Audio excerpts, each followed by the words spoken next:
Good morning students. तो last video lecture में हमने एल्केन्स का नोमेनक्लेचर किया था।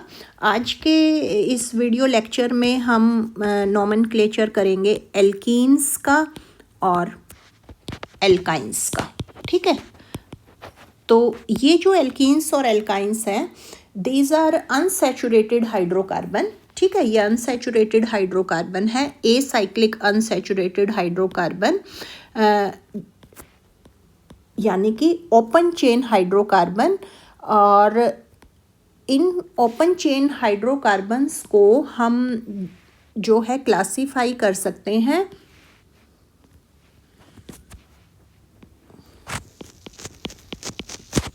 टू ग्रुप्स में। First one is alkenes and second ones are alkynes. तो क्या फ़र्क है इनमें? एल्कीन्स क्या होते हैं? Which contains carbon carbon double bond. और एल्काइंस क्या होते हैं? Which contains carbon carbon triple bond.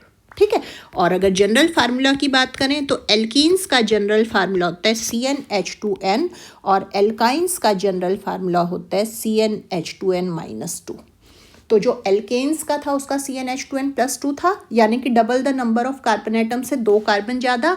यहाँ पे double the number of carbon atom. तो फर्स्ट जो होगा आपका इसका मॉलिक्यूलर फार्मूला होगा C2H4, क्योंकि कार्बन कार्बन डबल बॉन्ड होना मस्ट है, तो 2 कार्बन एटम एटलीस्ट प्रेजेंट होने चाहिए आपके एल्कीन्स के अंदर। तो लोएस्ट जो आपका एल्कीन होगा दैट कंटेन 2 कार्बन एटम, तो C2H4। और अगर यहाँ पर हम इसकी बात करें एल्काइंस की, तो C2H2 इनका रहेगा फर्स्ट मेंबर। क्योंकि एटलीस्ट 2 कार्बन एटम होने जरूरी है for carbon carbon triple bond. और आप मॉलिक्यूलर फार्मूला देख रहे हैं CnH2n-2, तो double the number of hydrogen atom से 2 कम। ठीक है, तो C2H2 आपका इसका लोएस्ट जो मेंबर है उसका आपका मॉलिक्यूलर फार्मूला रहेगा। ठीक है, तो सबसे पहले हम एल्कीन्स का नोमेनक्लेचर करते हैं। हाउ यू कैन जो है do nomenclature of any alkene. तो एल्कीन का नोमेनक्लेचर करने के लिए जो आपकी वर्ड रूट मैंने बताई थी, उस वर्ड रूट के आगे आपको ईन लगा देना है इन IUPAC सिस्टम। ठीक है, जैसे इथ था वर्ड रूट तो इथीन, और कॉमन सिस्टम में you have to add ylene. ठीक है, कॉमन सिस्टम में you have to add ylene. तो अब हम मेंबर्स देखते हैं, वहाँ से आपको क्लियर होता जाएगा। तो सपोज कीजिए फर्स्ट मेंबर है आपका C2H4। ठीक है, तो C2H4 का क्या नेम रहेगा? वर्ड रूट क्या होती है? इथ। तो इथ के आगे ईन लगा दिया तो ये आपका IUPAC नेम हो गया, और इथ के आगे आपने आइलीन लगा दिया तो ये आपका क्या हो गया? ये आपका हो गया कॉमन नेम। ठीक है, द नेक्स्ट मेंबर हमारा क्या रहेगा? C3H6। अब C3H6 का क्या नेम रहेगा? C3H6 का नेम रहेगा 3 कार्बन एटम की जो है वो आपकी क्या होती है? प्रॉप होती है, तो आपकी प्रोपीन और प्रोपाइलीन, ये आपका हो गया कॉमन नेम। ठीक है, देन हम बात करते हैं C4H8। अब C4H8 में आपकी 2 पॉसिबिलिटीज़ हैं। आपका जो डबल बॉन्ड की पोजीशन है वो आपकी डिफरेंट हो सकती है। देखिए कैसे डिफरेंट हो सकती है। देखिए C4H8 में आपका CH3 CH2 CH double bond CH2। एक तो आपका जो डबल बॉन्ड हो सकता है वो फर्स्ट कार्बन एटम के बाद हो सकता है। ठीक है, और दूसरा केस मैं बनाती हूँ जिसमें देखिए कार्बन एटम सेकंड के बाद आपका डबल बॉन्ड हो सकता है। तो ये 2 इसके आइसोमर्स पॉसिबल है। देखिए अब आपका double bond second carbon atom के बाद प्रेजेंट है। ठीक है, तो ये 2 आइसोमर्स आपके हो गए इसके। तो इनका क्या रहेगा? आपका जो है पहले IUPAC नेम की बात करें तो इसका IUPAC नेम रहेगा ब्यूट-1-इन। सबसे बेस्ट यही मेथड है लिखने का, और otherwise you can also write 1-ब्यूटीन। ठीक है, और कॉमन सिस्टम में हम इसको बोलते हैं अल्फा ब्यूटाइलीन। ठीक है। देन हम बात करें इसकी इस वाले की, तो इसका देखिए आप जो डबल बॉन्ड है वो सेकंड पोजीशन के बाद है, तो इसका नेम रहेगा 2-ब्यूटेन, या बेटर क्या है, यू राइट ब्यूट, और उसके बाद कौन सी पोजीशन पे डबल बॉन्ड है, सेकंड पे है, तो ब्यूट 2-इन। And in common system this is known as beta butylene. ठीक है, तो इस तरह से आपको जो एल्कीन्स है उनका नोमेनक्लेचर करना है, राइट। नेक्स्ट बात करते हैं हम एल्काइंस की।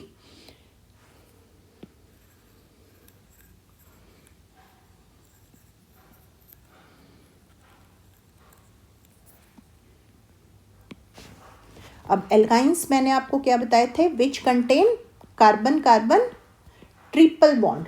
ट्रिपल बॉन्ड इसमें प्रेजेंट होगा एल्काइंस में, और जनरल फार्मूला क्या बताया था, CnH2n-2। ठीक है, तो कॉमन सिस्टम में जो हम इनको हैं, इनके फर्स्ट मेंबर का नेम एसिटिलीन होता है, तो इनको एसिटिलीन्स के नेम से हम इनको जानते हैं। तो वो अभी आप देखेंगे, मैं अभी आपको नोमेनक्लेचर बताती हूँ, वहाँ आपको क्लियर हो जाएगा। और अगर IUPAC नेम की बात करें तो वर्ड रूट के बाद आपको सफिक्स लगाना है आइन, YNE, राइट। तो देखिए फर्स्ट मेंबर आपका इसका क्या रहेगा, C2H2, यानी कि CH ट्रिपल बॉन्ड CH। ठीक है, तो कॉमन IUPAC सिस्टम में क्या है, इथ आपका वर्ड रूट है इथाइन, और इस फर्स्ट मेंबर का नेम होता है एसिटिलीन।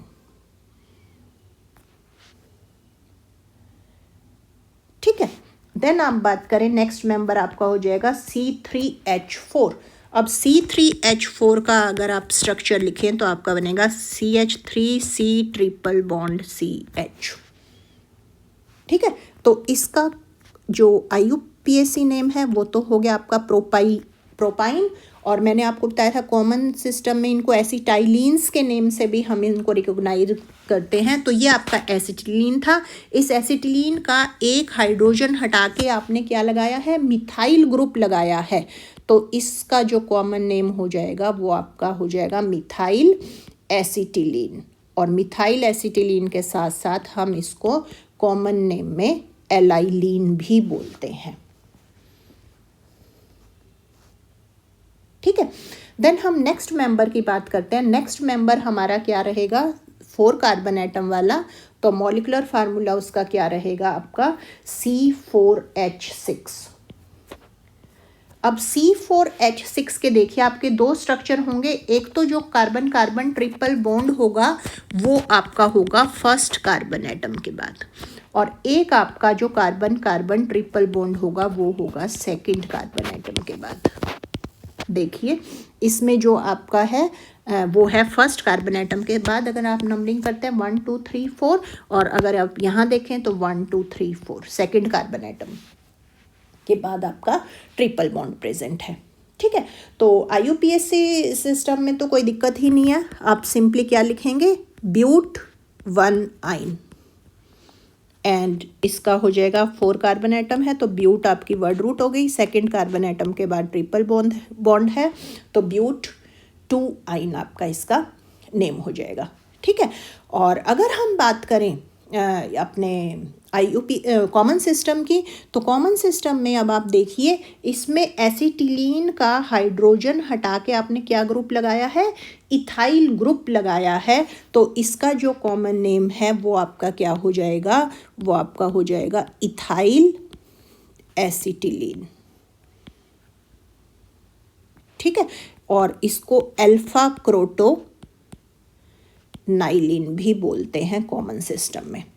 और अगर आप इसकी बात करें सेकंड ब्यूट 2 आइन की, तो ब्यूट 2 आइन में आप देख रहे हैं ये हाइड्रोजन हटा के मिथाइल ग्रुप लगाया, एक और हाइड्रोजन हटा के मिथाइल ग्रुप लगाया, यानी दोनों हाइड्रोजन हटा के आपके मिथाइल ग्रुप्स लगाए हुए हैं, तो 2 मिथाइल ग्रुप लग गए एसिटिलीन पर, तो आपका इसका जो नेम है वो क्या हो जाएगा, डाई मिथाइल एसिटिलीन। और अगर आप उसकी बात करें तो इसको हम बीटा क्रोटोनाइलिन भी बोलते हैं। ठीक है, तो डाईमिथाइल एसिटिलीन और बीटा क्रोटोनाइलिन ये तो आपका हो गया इसका जो है कॉमन नेम, और अगर आप IUPAC नेम की बात करें तो ब्यूट 2 आइन हो गया। ठीक है, और अगर हम ब्यूट 1 आइन की बात करते हैं तो इसका कॉमन नेम रहेगा इथाइल एसिटिलीन और अल्फा क्रोटोनाइलिन। ठीक है, तो इस तरह से आप जो एल्काइंस हैं उनका नोमेनक्लेचर कर सकते हैं। राइट, तो thanks for watching the video. Thank you.